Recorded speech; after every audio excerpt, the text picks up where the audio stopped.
there, and welcome back to the Natalie and Dennis Show podcast. Ooh, and happy Friday, everyone. Don't we have a special episode here for you today? Super special. Listen, I want to know, how many of you are on your period right now? Me, I am. How many of you are in pain? We're cycle sisters. Oh, me, I'm in so much pain. If only you know. Pass me that Midol, girl. Listen, today I'm going to teach you how to cycle sync and why there are so many benefits to cycle syncing and what it even is, okay? We are going to talk about how basically managing your whole life around your period can help you not only socially, mentally, physically, but also just in the way that you see life, truly, because this is all about hormones, right? Yeah. So that's what I wanted to share with you today. Well, let me just jump in really quickly. Okay. So I had heard of cycle syncing before from you, but it's not something that you actively practiced. Correct. What took you to finally adapt cycle syncing into your life, and how can we teach them to begin cycle syncing in order to adapt it to their life? Yeah. Well, for me, my periods have always been very rough, right? And I never understood that as a woman, there's actually 4 different phases to your period. There's the winter phase, there's the spring phase, there's summer, and there's autumn. So there's also more medically complex terms for this: menstrual phase, follicular, ovulatory, and luteal. Which is a sad one. The sad one that everyone has to look out for.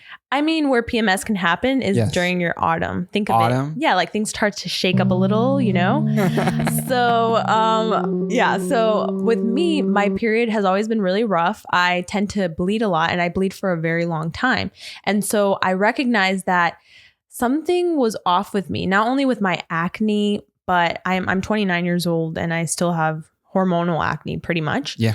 And my hormones have always been very much out of whack. And once I started cycle syncing and planning my life around my period, oh my gosh, things just kind of got easier for me. So I did want to add one little thing, that if you stick to the end of this episode, we will be revealing a very special secret. And no, I'm not pregnant, but I just want you to know it's something like that. There's no way you're going to tell them that. I'm going to tell them that at the end of the episode. Betrayed. Yeah, stay tuned. Okay. So anyways, I first learned about cycle syncing through this book called Flow. Okay. It's all about how to get in flow with your life. So think about this. Let's say whenever you are menstruating, okay, this is a time for you to spend time in silence, to journal, to even dance with yourself. This is what we call the winter phase. It's also a time where your energy is a lot lower, right? Very low. And so you want to be more reflective. You want to be in a place where you are actually reviewing, because actually your intuition is at an all-time high during this time. So I realized that I was doing so many things wrong during my period phase. Here's one crazy thing. Did you know that there's actually places that now have period leave? Really? Yes, in Europe. Oh, that's very cool. Yeah. So it really reconsiders the fact that as women, it's not that we are incapable at all during this time. No, it's not like that. It's just that some women like myself have a very, very rough period, right? So I recognized that I was doing HIIT workouts during my period. Doesn't even make sense. It doesn't really make sense, right? You should just be resting. You should be walking. You should be relaxing. And I was also forcing myself to do meetings during this time. Now, I have a very flexible schedule. I am my own boss. However, I am very emotional during my period. And I noticed a conflict of interest whenever I would have these meetings. I just couldn't communicate as well, in the sense of I was more overwhelmed and stressed and in pain. So that is the menstrual phase. Are you ready for the next one? What is the next phase, Natalie? Spring. Your follicular phase. It happens right after you are bleeding, okay? So let's talk about this. What happens here? Your energy is increasing and your creativity is also increasing, which means you are in a time to really learn, to plan, to brainstorm, to solve problems, to dream really big. And dream big. Yeah, to dream extremely big, right? And so during your follicular phase, this is really a wonderful time in terms of exercise. I'm actually inside of my little Flow app. In terms of exercise, you are feeling that energy go up. So dancing, cardio, Zumba is really a great time for this. And then in terms of work, you want to be brainstorming. because your creativity is at an all-time high. Now, the interesting thing about these phases as well is that when it comes to love, it also impacts you. Oh. So for the next one, we're moving into our summer phase, our ovulatory phase with ladies. And oh, yeah. Okay. Yeah. So listen, ladies, during your ovulatory phase, you are really feeling yourself. Okay. This is when you are most prone to actually getting pregnant. And it's scientifically proven that you are most attracted to the opposite sex during this time. No way. Yes, it is a time to go on job interviews, to ask for a raise. You are magnetic during this time. You can communicate and socialize and speak and attract like no other, okay? Manifestation is also at an all-time high. Manifest. Yes, so that is your ovulatory phase, which that is the phase that I recently have been scheduling a lot of like hard presentations, negotiations, conversations with my team and things like that. No, because I'm telling you. No, I just feel like a total hype man today. Like I have no idea what you're saying. I'm just like, manifest. I'm just like repeating what you say. I think you're not giving yourself enough credit because Dennis actually recently, he's been very invested in my phase and he's even been like, what can you eat during your luteal phase? Yeah, because sometimes you have a lot of gas. And then you just go around the house just like, it's called period shit. Stenching it up. And no. I want to prevent that. Well, no. So I actually created a family grocery list because like I said, if you really read more into this, which I highly recommend this book, you will learn that even food can contribute to your hormones. And I used to ask Dennis because Dennis studied medicine. I used to ask him, I was like, hey, do you believe in like hormones? Well, not hormones. That's kind of like, hormones. I asked you if like you believed in like period mood swings and stuff like that. Yeah. Right. And you're like, well, duh, like this is what I study. So this is all attributed to your period. And if you plan around your period in a way where you are, maybe your body is in a state of stress, like when you're menstruating, because it's a lot, dude, like your uterus grows like a grapefruit, like so big, which is why a lot of the times we find ourselves feeling like there's a shift in our bodies. And I don't know if you feel this, but a little bit before my period, I feel like I just am fat. And I look in the mirror. You're asking me? No. I'm asking them. I feel like I'm like, wait, girl, what happened? But no, once you see the pictures of how your uterus is before and after, you actually become appreciative for the fact that your body is just so incredible. So anyways, we're moving into the next phase, which is your luteal phase. Okay. Yes. This is the phase that I am currently in. This is when your energy is decreasing. And let's just call this like a chapter is closing in our lives. This is time for us to wrap it up, to organize, to get, really, I don't know, to like clean your freaking closet, to meet all these deadlines. Get your shit together. Get your shit together. Exactly. Because what comes next? Winter. Your menstrual phase. Yes. So anyways, that was a little rundown of everything. So how have I been incorporating this with work is, like I said, I've been trying to not manage such hard tasks during my period week. I actually last month, I just sat the first day of my period and I watched a bunch of movies. Let me tell you guys. It was great. It's really hard to not pursue perfection. And sometimes it's just best to sit back and relax because no matter what you do hormonally, you're going to be in a state of mind where if you push through it, it's going to affect you. Mm-hmm. And you might not do the best possible work you can do. And that's true. That it's like that for guys too. If we can be in a state of mind where it just won't happen, and you can definitely force it and things will work out, but you can only take so much. And you're making your life harder, yes, during that time, which is why this has been so interesting for me to figure out. And also, can we just talk for a second about sex? Let's talk about love. Okay. Yeah. When it comes to your period thinking, well, we all know that during the ovulatory phase, this is actually quite interesting. If you don't use birth control, you are more likely to obviously get these types of symptoms. So for example, or not symptoms, whenever you're in your ovulatory phase, girl, let me just be real. You are wet. You are very wet, which means you can have babies. And it's an interesting phase to have lots of sex. Lay them eggs. Yeah. Obviously, if you don't want kids, protected sex, et cetera, et cetera. We know the whole thing. But then I thought it was really interesting because during your luteal phase, which is the one that I'm currently in, the first week you're a little bit wet, but then the second week you start to get real dry. So you need to start using lubricant. Wait. Hold up. So you are currently in your luteal phase. I am in my luteal phase. That is the phase you're in right now. Yes. Okay. How are you feeling? Like if you were to like close your eyes. So and crazy. Okay. Does it match up with what you're supposed to have though? Yes, it does. But it makes me worried because I recognize that I read in this book that PMS symptoms are not normal. Now, I mean, I would hope that they aren't normal, but then clearly something is off in my body, right? So this week I have been feeling just not wonderful, a little bit short-tempered and overwhelmed.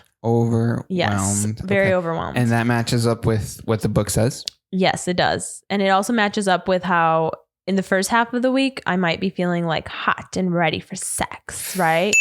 But then after, it just like, it's not it as much. But here's the thing. I'm still learning.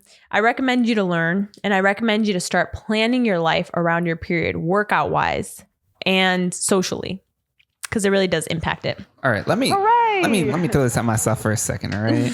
How has cycle syncing affected your work now that you're on it?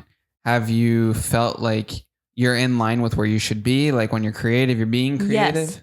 So like, for example, one thing we started doing with our work is instead of it looking so linear every week, which is like, let's say on Monday, I take a meeting and on Tuesday I am filming and on Wednesday I'm conceptualizing. Instead of that, because that's very much a man's schedule is what they like to call it. We're doing now weekly tasks, which also helps with my ADHD. So for example, this week we did a lot of YouTube stuff, right? So I was actually very creative. I'm in my luteal phase. I was very creative. I felt like I was wrapping up a lot of projects and, no way in hell would I have been able to have this much energy during my period phase.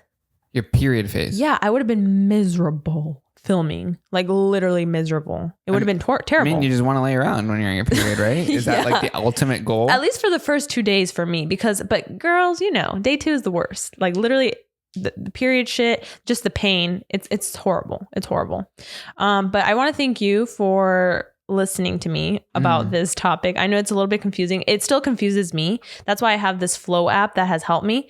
And I just encourage every woman to learn more. I still want to push into more topics along period though. Sure. And cycle syncing and stuff. But have you noticed any problems or issues that you have had that have resolved themselves now that you've been syncing your cycles? Yeah. I would say like we started running recently, right? Yeah. And we started running actually right after my my period phase, right? Which is like spring when my energy starts to go up again, my follicular phase. Yeah. And I was so strong, like so strong, right?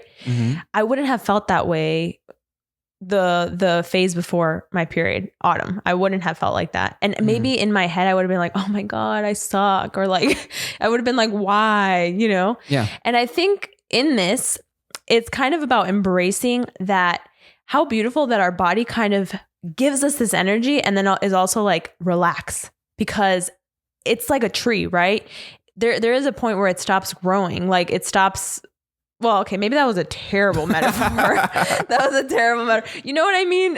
Can you help me out with that one? No. Yeah. Okay. Where like it's beautiful. Like there's phases of life, and there's also phases to womanhood, and you can't be running on a man's clock of like 24-hour circadian rhythm. Like that's just not us, ladies. Okay, we do not wake up with like a boner and like super energized and testosterone all the way up. So you don't recommend people just push through everything? No, I don't. I recommend you to really plan your whole week, because here's one thing I noticed. But not everyone is self-employed. That's true. And and this book also covers how you can sync around your sisters if it's more like that. There still are ways. Okay. I was more so tapping into like the entrepreneurial side of it. Yep. And then I just wanted to mention with that, I lost my train of thought.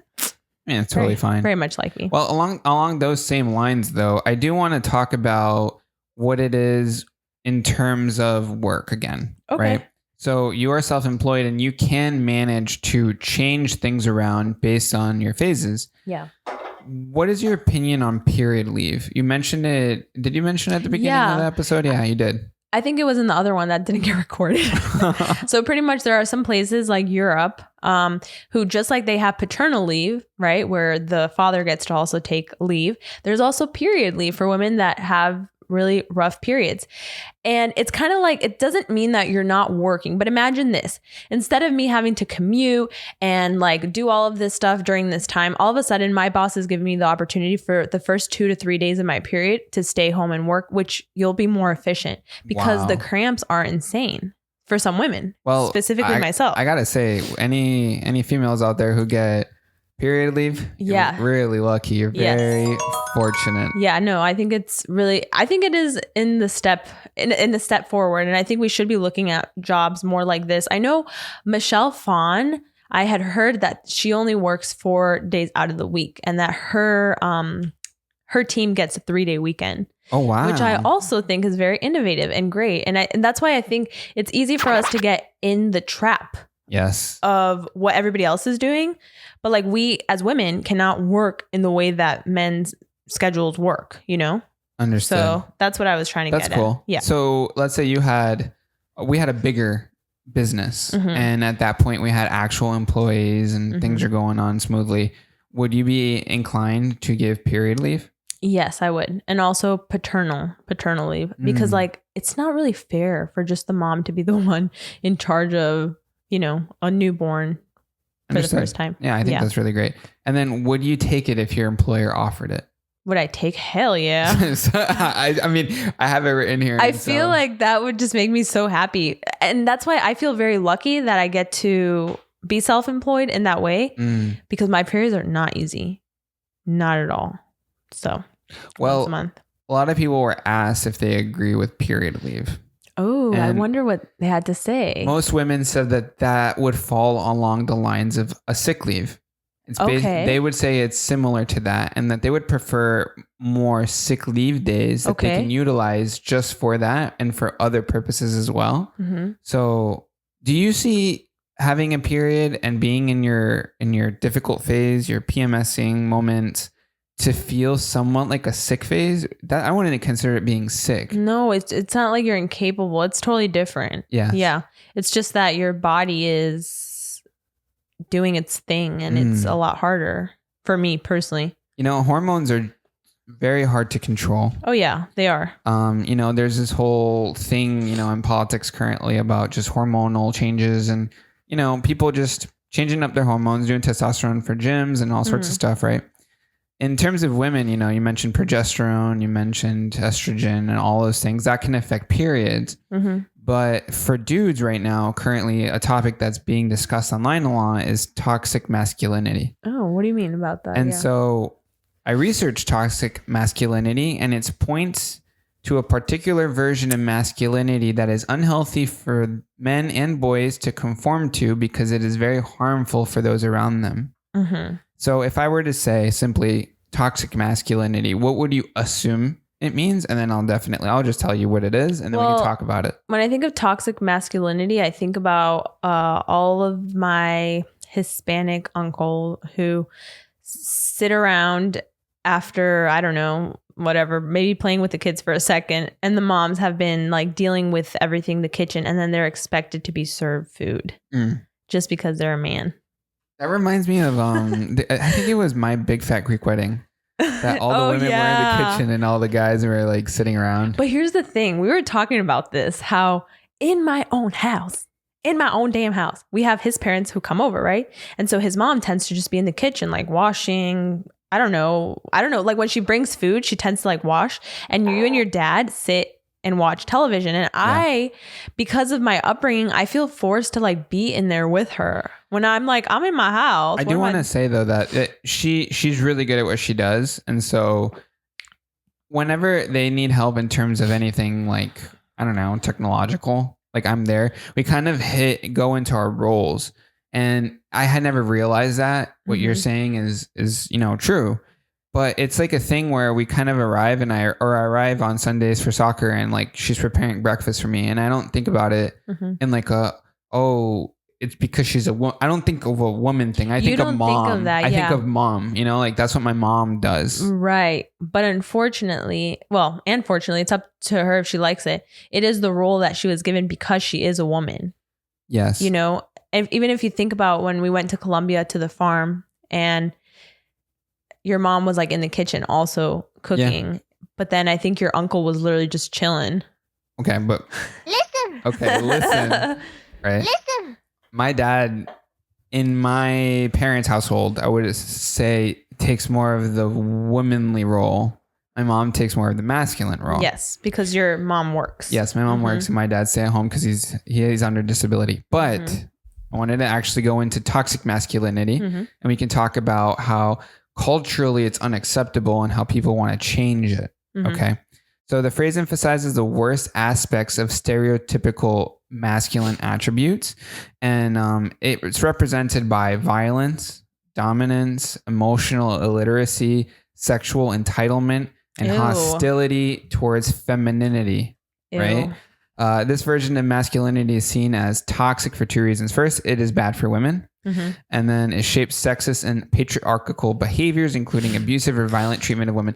It actually reminds me a lot of Barbie. Yeah, that's actually why I laugh, because the Barbie movie, in my opinion, was very feminist and not in a bad way. I actually thoroughly enjoyed it. But I did think to myself, I was like, if Dennis was sitting here next to me, would I feel okay? Like, I don't know. It made me feel uncomfortable in some parts, but I also appreciated the fact that it was so about women. And I know that's something that we talk about a lot. Like sometimes we'll see commercials that just feel like they're pushing that femininity role on you. I think it's a bit much sometimes. And it feels a bit fake and forced. Yeah. But because I do feel like women have been so hindered in so many ways, I am actually like really living for it. I think it's not genuine from companies' sides. And you could feel that. I think anytime that they have a commercial with like super high diversity, or it's like all women, like that Ghostbusters movie, it's like they're really trying to pull at culture and be like, oh, us too. We're also in that lane with you. Wasn't there a show like that? I almost feel like I want to say it was that show on Netflix, Never Have I Ever, I think. Never Where have I it's ever. like you have pretty much all the races. I think there's like an Asian, there's an Indian, there's black. Then there's the lesbian. Then there's like it must have been another movie. No, maybe you're right. Maybe it was She's All That I felt that I was like, girl, like this isn't even adding to the storyline right now. Like all I'm the just colors like of the rainbow. Yeah, and that's like that is a nice thing. It is, but I get what you're saying where it can feel like so forced. It's like, how does this fit here and what's the point type of thing. And understand, I'm not against diversity. I am the farthest thing from, xenophobic or all these things or all these topics. Like literally I paint my nails. What I'm saying is I feel like just companies are just doing it I don't even know if they believe it themselves. I think it's just a show sometimes. Yeah. But anyways, going back to toxic masculinity, right? How a lot of people want to talk about how to stop it, how to make it okay to not have to be that masculine or whatever. And people say that it needs to be called out. Do you feel like it's the right thing to do to call someone out for being too masculine or being toxically masculine? But like, what would that look like? Well, okay. So one person said, be a supportive and kind friend to people without regard to their gender, sexuality, or gendered role adherence or variance. Critically examine gendered roles and expectations. Wait, I don't even know what any of that means, honey. Like, can we speak English? Okay. like just give me a real life example. So, okay, an example. We're a group of teenagers and I make a very crude joke. Ooh. Right? Like I just About say something like, not just women, but like, I don't know, like even diversity. Like I say a bad word. Oh, right? yeah. I think it should be called out. And then everybody around me, like I'm waiting to see if everybody laughs at my joke. But right? I don't think it should be called out always publicly. Like I think there is a sense of humanness where you can go to that person and be like, hey, I didn't really think that was like all right. Yeah. Have you like I'm personally not one to impose thoughts on somebody, but I would not feel comfortable leaving that situation and being like.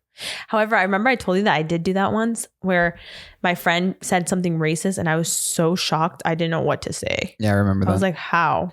I think it's like not laughing at jokes like that. I think people in general just do it for attention sometimes.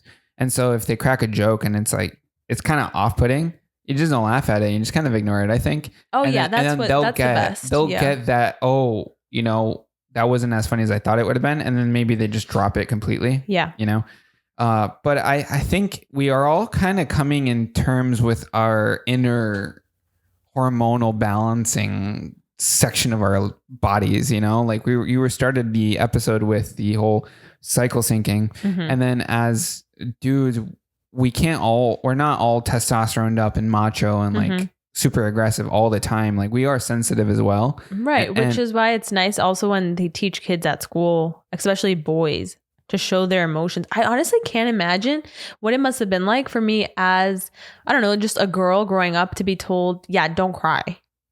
Like, girl, I let it out. There were so many times and it kind of felt good. You know what's funny though? Like along these same lines, we all fall into like stereotypical things. Yeah. And so, you know, TikTok went along the lines of doing boy dinner and girl dinner. Oh, seriously? Boy dinner? Wait, I saw the girl dinners. What are boy dinners? So what constitutes a girl dinner? Like little bits of everything. So like, I don't know, give me some fries and some Caesar salad side and maybe a Coke. Okay. Maybe some ketchup. So this is boy dinner. Ready? I want to show you boy dinner. This is my meal. I call this boy dinner. Ew, what the hell? Oh, hell no. Ew. So it's a guy who walks into his room. That was very creative. And finds a stale ass pizza under his bed sheet. He did that on purpose. His room was a mess. That honestly is boy dinner. What I can't believe is my room used to be that messy when I was a teenager. My mom always said nobody would marry me because of how messy I was. And you guys, I am nowhere near that anymore. I became really organized. Thank God. So I don't know why, but boy dinner is signified as kind of like nasty caveman food, like just not caring. It's your late night McDonald's, honey. No. It's like eating chicken breast off a fork. It's like you get no plate. Ew. You just get a piece of chicken and you just eat it. Ugh. Hence, This is my meal. I call this boy dinner. this is boy dinner. This is the second boy dinner. Oh my God, Baja Blast, yes. Waha blast with a sugar cookie. Whoa, wait, I kind of want that. That sounds nice. Boy dinner. But dinner. So when I was younger, I would concoct stuff like this. I wouldn't go grocery shopping myself. And so I would have to create my own foods. And it feels like we're carrying that along with us into adulthood. I'm just like creating these Little like things. weird kind of concoctions. Do you remember anything really weird you did? For me, I just eat like bologna with like Ew, bread. yeah, and yeah. it was kind of like nasty. But is there something that maybe you would have made when you were younger that still sticks out to you? I remember me and my sister would go downstairs and we would, you know, those little croissants? Those were actually pretty good. You just like pop them open. It's like that little white guy.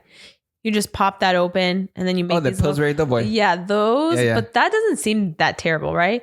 Okay, No, because wait. you gotta bake it. Like went through a process. Okay, I guess Cocoa Puffs, like hello. Or no, Oh. Cocoa Pebbles, Cocoa Cocoa Pebbles, and Nesquik. No, I'm talking like you reach into the fridge and you get a mozzarella stick and then you like shove it inside of something. Oh and yeah, eat no, it. I forgot about those days. Yeah, for sure. Oh, but yeah, boy dinner, girl dinner, very popular on TikTok currently, and for a good reason. Like honestly, everybody's lived it. I've had my fair share of just nasty foods. Can we talk about something real quick? Like, Tell me. I realized we went to Chick-fil-A the other day and we got ourselves a 30-count chicken nuggets. When I look at that, I'm sorry, how much was it? $17. $17, I said, for this. It's delicious, yes, but I can't imagine being a parent and my child goes to Chick-fil-A, Starbucks every afternoon. Like, how much money are they wasting? And are we going to have a budget for these kids?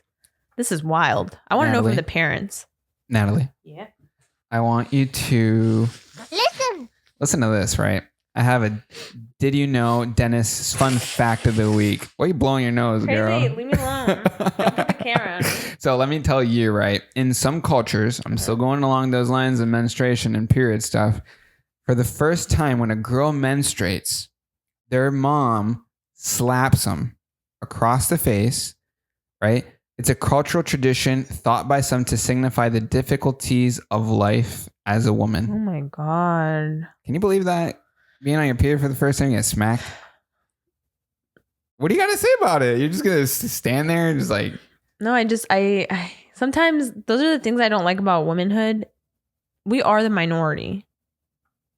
That makes me sad. What do you mean about the minority? Like that. Like, why do we get slapped? Guys get castrated. For what? Sometimes in tribes, guys get like their thingy, you know. Well, yeah, honey, but not in regards to something that naturally happens to them. Well, you're gonna bitch slap me. Let's say, I don't know. Who do you? I gotta say, I do like believe women have it harder in life, right? I want to be very honest, but at the same time, I want to know what. I think What dudes makes you have it think a little that? hard too. I Okay, feel let's like you make talk it seem about like it's so easy. Let's talk about the pros and the cons. Okay, so I'll be obviously in the girl side. Why it's so much harder, and you be on the boys. No, I'll be on girl side too. That way the argument's over. I don't want to argue about it. I didn't want to argue. I don't want to. It's maybe, I don't know.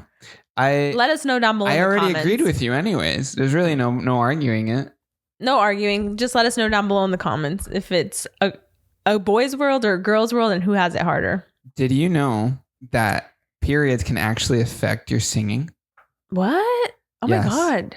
So That's crazy. periods can make you either lose a certain pitch or gain a pitch. Oh my God. It actually affects your singing very highly, and it can impact the outcome of a play or a show. Huh. That's interesting. There you go. More complexities as a woman. There you Now, go. if you're a singer, you got to think about it. Looking at my background, I did not realize all these midliners. Like, I knew this was a part of my background, but I was like, where are they? And now here they are. You know what that reminds me of? What? DIY. What part? The drama that's going on TikTok right now. From who? It's like this DIY drama thing going on. Wait, what's happening? I don't understand. How about we talk about TikTok drama, which is something we tend to kind of get away from. But in this case, I wanted to TikTok. ask you because you were a part of the, whole DIY scene or whatever. You know what's crazy? Tell me. I've never seen myself as a DIY girl. Really? I haven't. I did like maybe 4 DIY videos, like actual DIYs. So you don't believe journaling or anything in terms of school?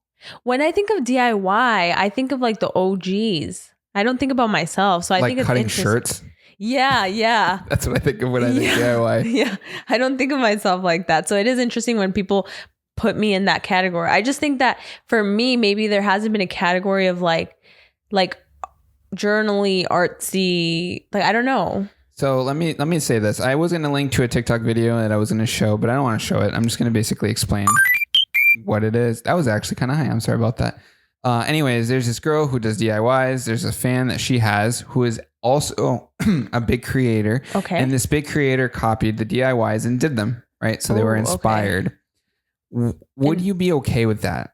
You personally, if someone did your DIYs and made a video, I want to understand how you feel about it. So did they credit her?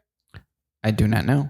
Let's say they didn't credit her. That wouldn't be nice. It wouldn't be nice. No, because then you're technically, like you're basically stealing. Like obviously DIYs are meant to be redone, right? Mm-hmm. But isn't there an element of giving the person credit or something like that? Like it doesn't really make sense. I do agree with you. And the thing is, a lot of the people in the comments are attacking the DIYer who's trying to defend herself. Why? Her things, her creativity. They're saying that it's impossible for the other girl to have copied because they did it so close to each other.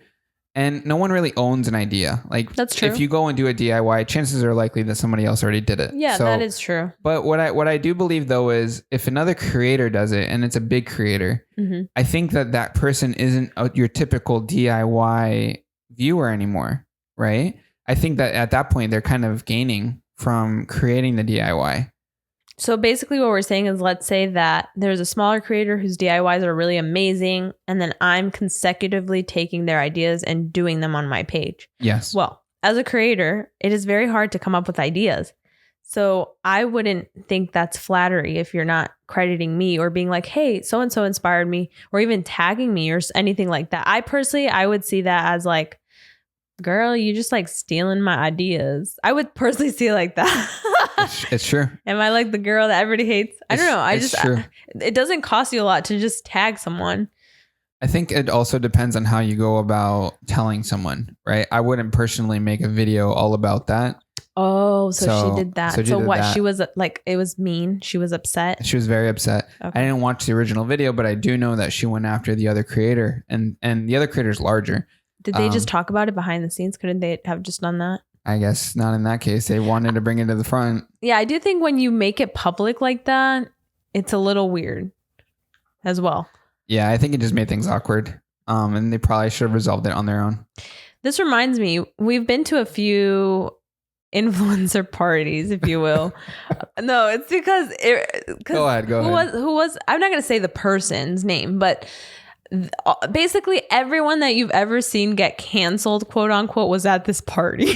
Basically. And then Dennis and myself and the Merrill twins, which haven't been canceled. Apparently we're still striving. Merrill twins are still striving too. But what I recognize is I told Dennis the other day, I was like, I'm so happy that we never really formally became friends with any of these people, because my God, do they just like to stir the pot? Let me tell you though, having friends is nice. Yes, right? it is. Good but not friends. having traumatic friends. Yes.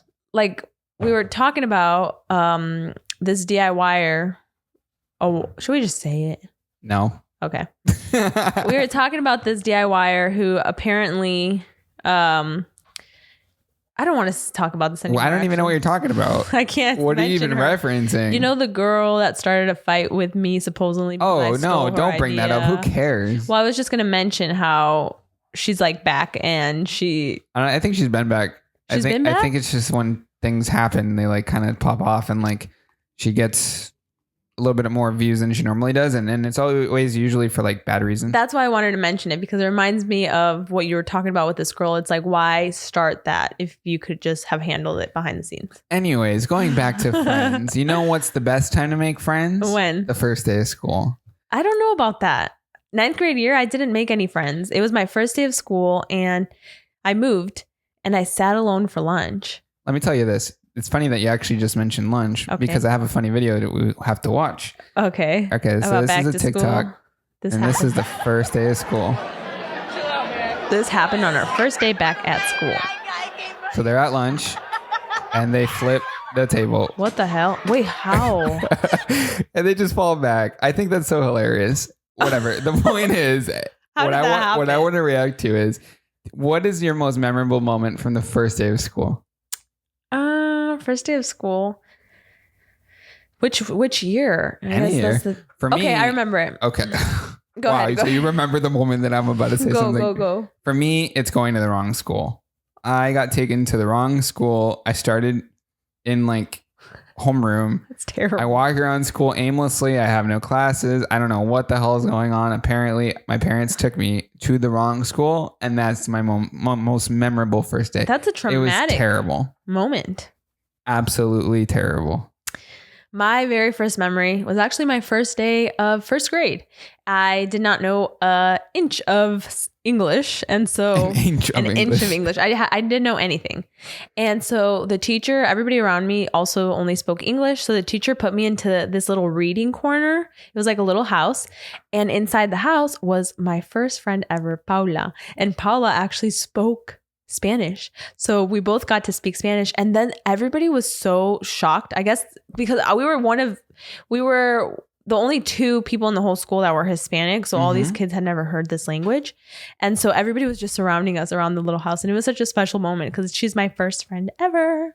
Well, first friends that you make in the first day of school are always super memorable. Yeah. Because they're the ones that it's kind of like a first boyfriend girlfriend. It is. They will always hold a special place in your heart.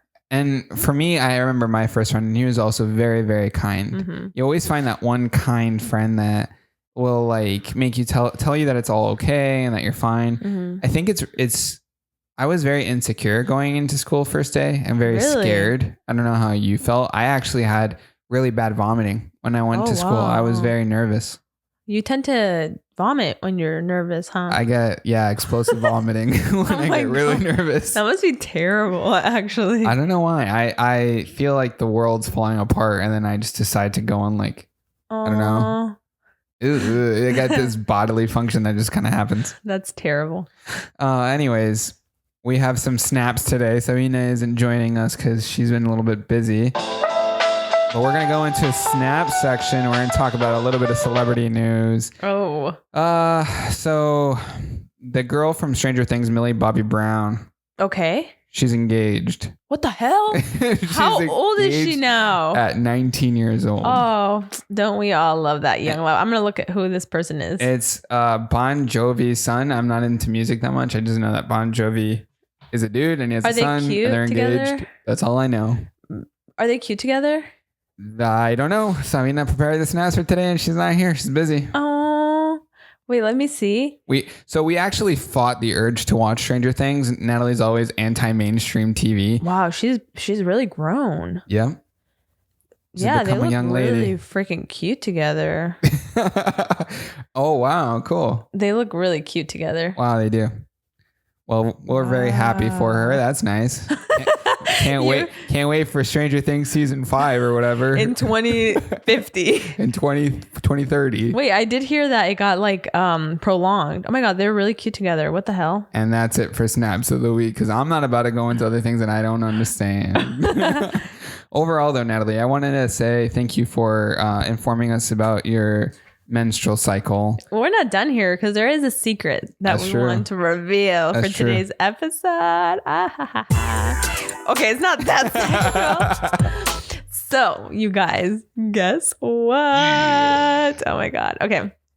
So, I have obviously known this news for quite some time, but me and my family have been keeping it in because, just for privacy reasons. But I am happy to announce that my sister is pregnant once again. Yeah. Yay. We are very emotional and very excited, very nervous. I want to thank everybody who has kept us in their hearts and in their minds. What's up, baby? Okay. We're very excited for this new phase of life. I actually wanted to take her clothing shopping for baby clothes again, so we will see if that will happen. I also kind of wanted to bring her on the podcast. I feel like it's just a story worth telling. A lot of women go through loss, and I think it would be very special. So if you guys are interested in that, let us know over on our podcast, Natalie and Dennis Show on Instagram, or even write a comment down below. Just literally write, I want to see Angelica on the show. And then I'll send her a screenshot and see if she's willing to share her story. We're very excited, and her baby shower is coming up. Well, that's it for today's episode. Thank you for tuning in. It's a little different, just us two, but it was very serious about menstrual cycling. Hope you consider it and start doing it. Hopefully it can help you with your life and helps you achieve your goals. If you haven't subscribed, subscribe. And also if you're watching us on Spotify or Apple Podcasts, be sure to rate us. Rate us, baby. It helps us a lot. Like a lot. Also refers to some friends. And thank you for tuning in weekly. We're here every single Friday. Friday at what time, Natalie? 4 p.m. Eastern time. What time was that? 4 p.m. Eastern time. Thanks for tuning in, and we'll catch you next time. Bye. Peace out. Goodbye.